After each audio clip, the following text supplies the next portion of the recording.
बिस्मिल्लाहिर्रहमानिर्रहीम। Students of 10th class, हमारा next topic है। पीछे हमने convection in liquid and gases पढ़ लिया था, उसके बाद उसकी एप्लीकेशंस हम पढ़ रहे थे। So applications of convection current. Convection current मैंने आपको बताया था कि क्या होता है कि जो हॉट वाटर होता है, गर्म पानी होता है, वो लाइटर होता है, गर्म होता है, हल्का होता है, तो वो ऊपर उड़ जाता है, और जो ठंडा वाला होता है वो नीचे बैठ जाता है। बिल्कुल ऐसा एयर या हवा में भी होता है कन्वेक्शन करंट, जिसकी वजह से लैंड एंड सी ब्रीजेज और दूसरी चीज़ें कॉज होती हैं। लैंड एंड सी ब्रीजेज के कुछ ऐसी हवाएं हैं जो कि ज़मीन से, लैंड से सी की तरफ चलती हैं, लैंड ब्रीजेज कहलाती हैं, और जो समंदर से लैंड एरियाज़ की तरफ चलती हैं वो जो है वो सी ब्रीजेज कहलाती हैं। और ये चलती जो है वो कन्वेक्शन करंट उनके डिफरेंस की वजह से ही होती हैं। असल में जो वाटर है उसकी स्पेसिफिक हीट कैपेसिटी बहुत ज़्यादा होती है as compare to soil, 3 times या 5 टाइम्स तकरीबन ज़्यादा होती है। अब जो वाटर है उसकी स्पेसिफिक हीट कैपेसिटी 4200 होती है, जबकि सॉइल की 800 होती है। अगर हम गर्म करते हैं तो सॉइल कंपैरेटिवली ज़्यादा गर्म हो जाती है, बहुत जल्दी गर्म हो जाती है। तो सूरज की रोशनी में दिन के टाइम पे बहुत ज़्यादा ज़मीन गर्म हो जाती है एज़ कंपेयर टू वाटर, पानी की निस्बत।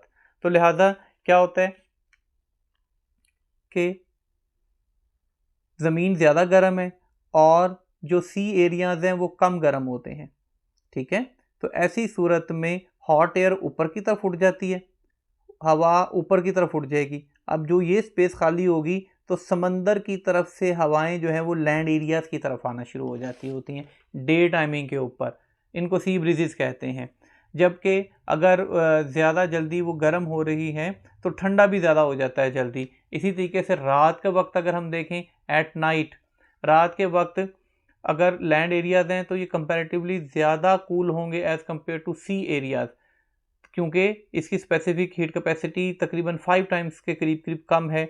तो ये ज़्यादा, अगर गर्म ज़्यादा हो रहा था दिन के टाइम तो रात के टाइम ठंडा भी ज़्यादा होगा। ये ठंडा हो जाएगा तो जो कोल्डर एरियाज़ होते हैं वहाँ पे एयर डेंस हो जाती है, जो हॉट एरियाज़ होते हैं वहाँ पे हवा जो है वो ज़्यादा गर्म हो जाती है। तो ज़्यादा गर्म होने की वजह से हवा यहाँ से उठ जाएगी, यहाँ पे स्पेस खाली होगा, तो ज़मीन से जो है वो समंदर की तरफ हवाएं चलना शुरू हो जाएंगी दिन के टाइम पे। इनको जो है वो लैंड ब्रीजेस कहते हैं और ये रात के वक्त ब्लो जो करती हैं। तो लिहाजा ये लैंड एंड सी ब्रीजेस जो है ये भी कन्वेक्शन करंट की वजह से ही चलती हैं। Next one is gliding.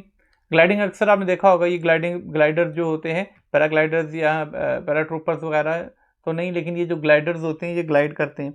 मैंने आपको पढ़ाते हुए पहले भी एग्जांपल दी थी कि जो बड़े परिंदे होते हैं जैसा कि ईगल, हॉक, वल्चर्स वगैरह, ये हवा के ऊपर अपनी एनर्जी को बहुत बचाते हैं, बहुत कम पर हिलाते हैं और ज़्यादा से ज़्यादा जो है ये ग्लाइड करते हैं। वो भी कन्वेक्शन करंट का ही इस्तेमाल करते हैं कि जो हॉट एयर होती है उसके ऊपर आते हैं और अपने आप को बिल्कुल जो है ना वो ढीला छोड़ देंगे। तो ऑटोमेटिकली जब हवा ऊपर की तरफ उड़ेगी तो वो भी ऊपर की तरफ उड़ते हैं और अपना जो है वो बहुत ज़्यादा अपनी एनर्जी को बचा रहे होते हैं। ये एप्लीकेशंस, ये यूजेस हैं कन्वेक्शन करंट्स की।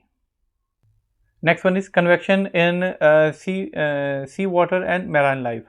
असल में ये कन्वेक्शन जो है वो सी वाटर या समंदर के अंदर और जो मैराइन लाइफ, समंदर के अंदर जो पाए जाते हैं जानदार, जिसमें कि मछलियाँ वगैरह या फिर क्रोकोडाइल या फिर ऑक्टोपस और जो भी मैराइन लाइफ होती है, जो समंदर के अंदर चीज़ें पाई जाती हैं, उनके लिए भी बहुत इंपॉर्टेंट होती है।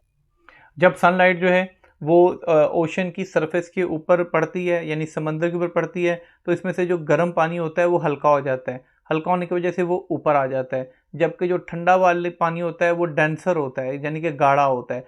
जब आप हीट करते हैं तो नॉर्मली डेंसिटी जो है वो लो हो जाती है, सो डेंसिटी इसकी हाई हो जाती है और जो दूसरा पानी है वो नीचे बैठ जाता है बॉटम में। अब दोनों के जो टेम्परेचर में डिफरेंस होते हैं इसकी वजह से कन्वेक्शन करंट होता है ओशन में। अब ऐसे में जो कन्वेक्शन करंट्स हैं वो कॉन्टीन्यूसली हो रहे होते हैं और जो हॉट वाटर है वो ऊपर की तरफ आ रहा होता है और कोल्ड वाटर जो है वो, ठंडा पानी जो है वो नीचे की तरफ जा रहा होता है। अब इसके ज़रिए जो है वो ऑक्सीजन कॉन्टीन्यूसली मिक्स होती रहती है और फिर जो नीचे ज़मीन के नीचे जानदार हैं उनको भी प्रॉपर ऑक्सीजन मिलती रहती है। Heating and cooling of rooms by convection. अब कन्वेक्शन के ज़रिए जो है ना वो घरों को जो है वो ठंडा और गर्म किया जाता है। असल में जितने भी वेंटिलेटर्स या रोशनदान होते हैं वो हमेशा ऊपर रखे जाते हैं।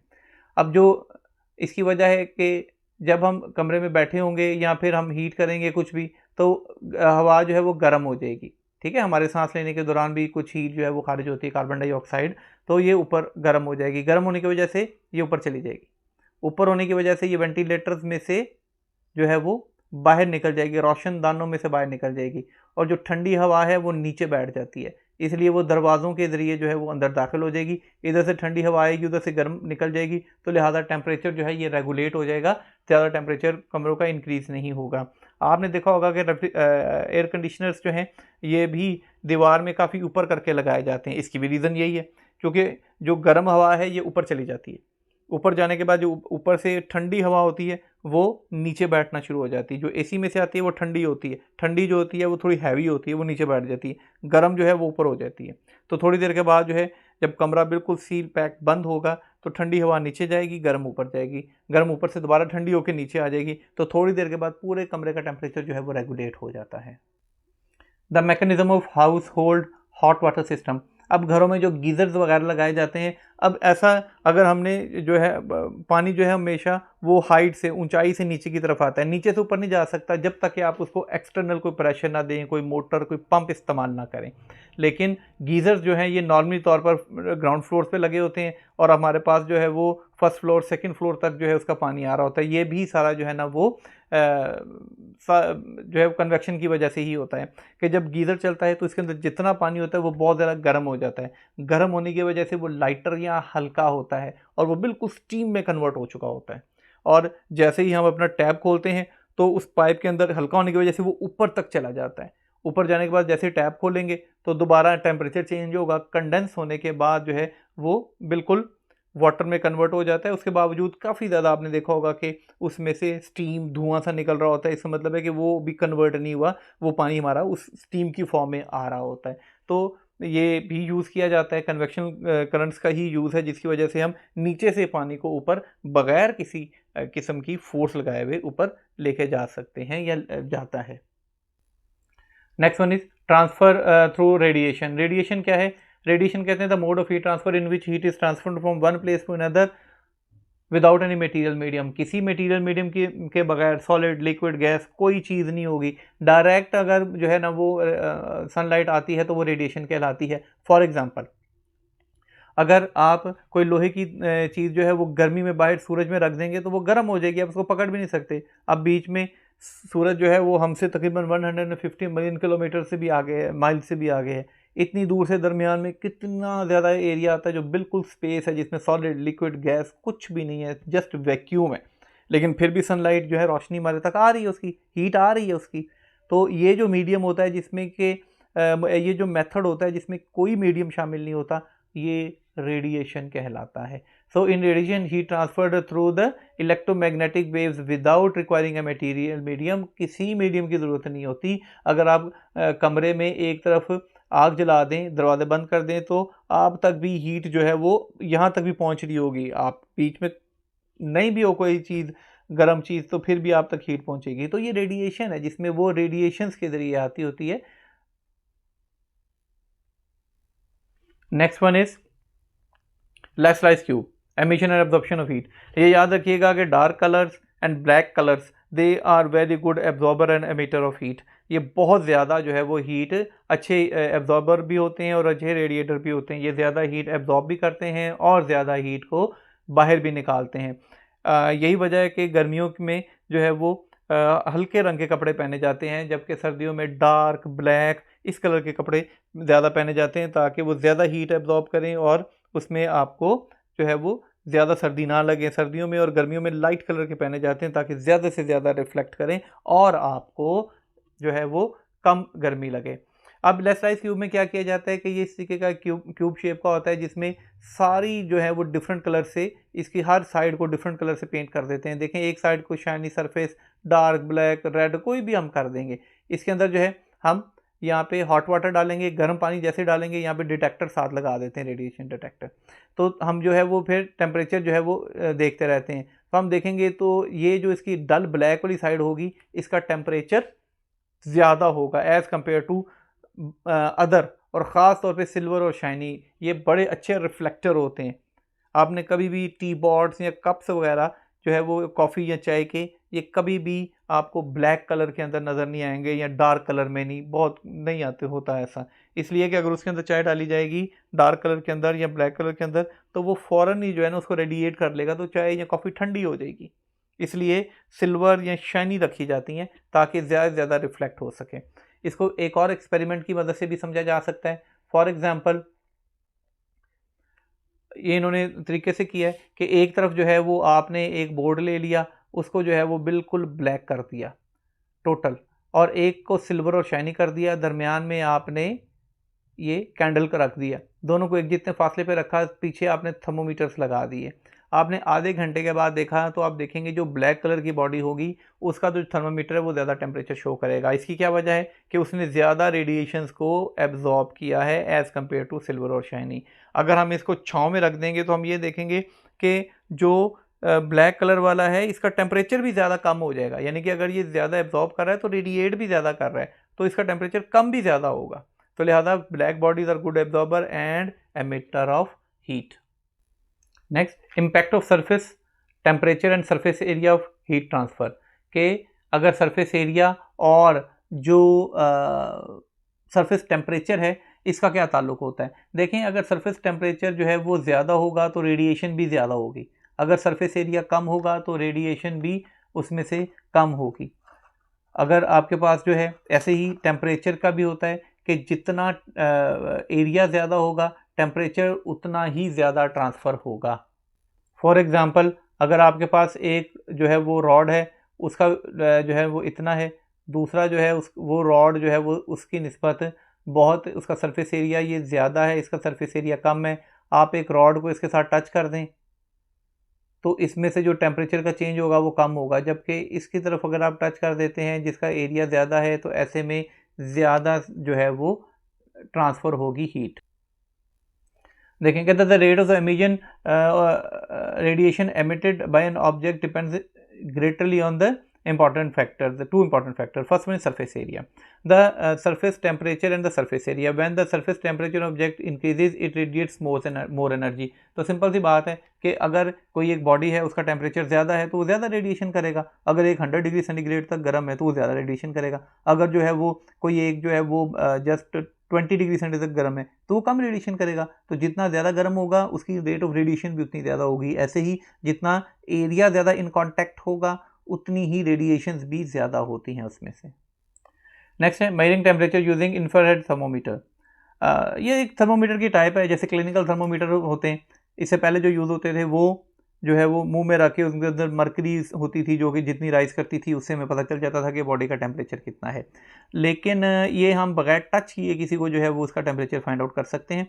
तो इस तरीके से जो एपिडेमिक डिजीज़ होती हैं, जो बड़ी मुहलिक बीमारियां, जो जैसे कि कोविड-19 और दूसरी कोरोना वगैरह आया था, तो उसमें तो ये होता था कि टच नहीं कर सकते ये वो, तो एक गन होती थी माथे के करीब रख के जैसे ही लगाते थे तो टेम्परेचर बता देती थी, और वो इंफ्रारेड थर्मोमीटर कहलाता था। उसमें से इंफ्रारेड जो रेस थी वो निकलती थी, टकरा के जाती थी और वो फिर टेम्परेचर जो है वो बता दिया करती थी।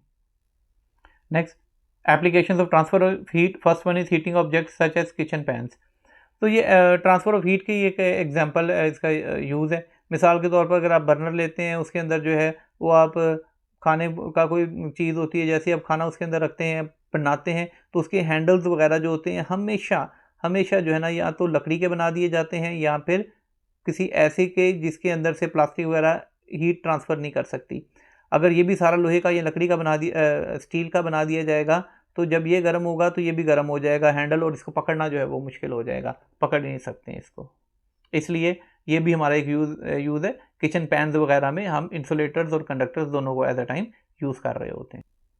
Next one is using thermal insulation to maintain the temperature of a liquid. अगर हमने जो है ना किसी भी लिक्विड का टेम्परेचर जो है वो मेंटेन करना है तो इसके लिए हम क्या करते हैं कि हम थर्मल इंसुलेशन भी कर सकते हैं। थर्मल इंसुलेशन क्या होता है कि उसके बाहर जो है वो एक इंसुलेशन कर दी जाती है जिसकी वजह से हीट बाहर नहीं आ सकती और बाहर की जो है ना वो अंदर नहीं जा सकती और चीज़ें काफ़ी देर के लिए गर्म रहती हैं। इसकी बेहतरीन मिसाल जो है वो आपके थर्मोस फ्लास्क वगैरह हैं।